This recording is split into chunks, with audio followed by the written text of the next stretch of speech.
There are some exercises which are completely pumping your testosterone like crazy, and some of them which are completely dumping it. And if you're grinding yourself in the floor with hardcore cardio to boost your testosterone, you might be wrong. In this video, I want to pull out all the research behind different types of exercises and rank them into a tier system. And yes, the data is annoying. In randomized controlled trials, exercise training often has a neglectable effect on resting testosterone in otherwise healthy humans. But in this video, I am ranking the top 10 popular exercises by how testosterone friendly they are and how much they actually help with health, longevity, and increasing your total and free testosterone levels. And in the very end, I will reveal the number one best and the worst exercise. Before I'm ranking it, a quick reality check. The testosterone spike right after training is not the same thing as higher morning testosterone forever or so. You have acute rises, especially with resistance training, which we will talk about too, but they can also be followed by a dip afterwards if the session is too extreme or recovery is poor. So my ranking rewards workouts that build the muscle, improve cardiometabolic health, and don't chronically tax you into low energy availability and hormonal suppression. Ladies and gentlemen, I've been there myself. Let's talk about it. The top 10 exercises in a ranking. And we are starting with the great ones straight off the bat because I want to reward you for tuning into that video, high intensity interval training. We talked about that before. By the way, a video about that is popping up on top of the screen right now. Make sure you watch it. But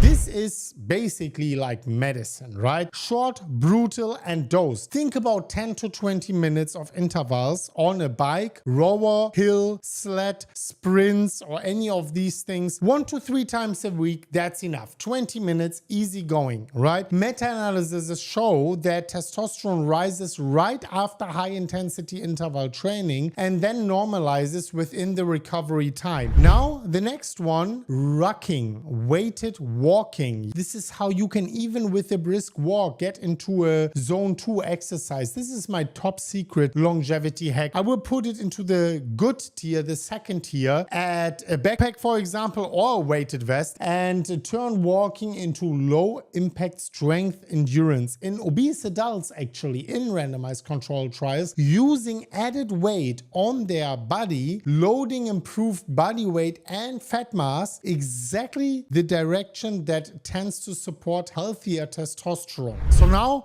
rank number 4, and this is something I would love to rank into the very highest tier, but I can't because it's just not supported by that. But it's still a good tier, and that's football. Yes, soccer style football. It's basically repeated sprints disguised as fun, and trials show it can boost VO2 max and lower blood pressure in previously sedentary man. It's great for adherence, great for the heart, great for joy, and that matters long-term for hormonal health. The reason why it's not ranking all the way to the top is because it's not structurally structured like a high-intensity interval training where you really max out the 20 minutes, right? Sometimes you're walking in football for a long time or sprinting for a little bit too long, and also you have an injury risk, but it's definitely in the good tier. Another one in the good tier is swimming. It's a huge fitness with low joint pounding, and aquatic training can improve cardiometabolic markers, especially in older or deconditioned people. Testosterone effects are more often neutral, right? Not really like the big pumping one, but the recovery to benefit ratio is so excellent that it doesn't rank neutral, it ranks good here even for testosterone. One which is actually neutral, so not good, not bad for testosterone. Overall, it is good, so don't get me wrong here, but we are talking testosterone, is cycling. Zone 2 cycling, that is fantastic for mitochondrial health and cardio capacity, but neutral for testosterone unless it helps you lose excess fat, improve insulin sensitivity, and that indirectly will improve your testosterone, right? In men with obesity, aerobic training can raise testosterone in type 2 diabetes. The results are less consistent, however, but I want to put it into neutral for testosterone. Overall, it is positive though. One which is, however, completely useless, if you are asking me, is crunch marathons and tiny muscle burn circuits and all of these things. things. If it never gets heavy, never progresses, and never challenges big muscle groups, don't expect any meaningful testosterone signaling in your body or meaningful long-term adaptation. And also these long crunching marathons, if it's just way too long, it's too long stress on your body, and that can actually increase cortisol and decrease testosterone, right? Another neutral tier, brisk walking. It won't boost your testosterone directly, but it's one of the best longevity levers we have in humans. Prospective evidence shows meaningful risk reductions as daily steps are climbing, especially from very low baselines. Another neutral one is yoga, mobility, breath work. All of these things, great tools. Think of this as testosterone projection, not testosterone production. Downshift stress, improve recovery, and you training consistently, well, that is great for testosterone indirectly. Some controlled studies actually show yoga can improve physiological stress responses. Now I want to give you another amazing one. The one I'm telling you right now is in the extremely high tier, and that is progressive resistance training. Ladies and gentlemen, it's big, boring, I don't say that, and it's extremely effective. Squats, presses, rows, deadlifts, carries. Resistance work tends to create the strongest acute testosterone response, and it's the king for preserving strength and muscle as you are aging. And now this is what you've been waiting for. I want to tell you the very worst one to wreck your testosterone. It's high volume, long distance running year round. Moderate jogging is fine, right? But chronic high mileage plus under eating is where man can drift into the exercise hypogonadal zone. Persistently lower testosterone, higher stress load, and poorer recovery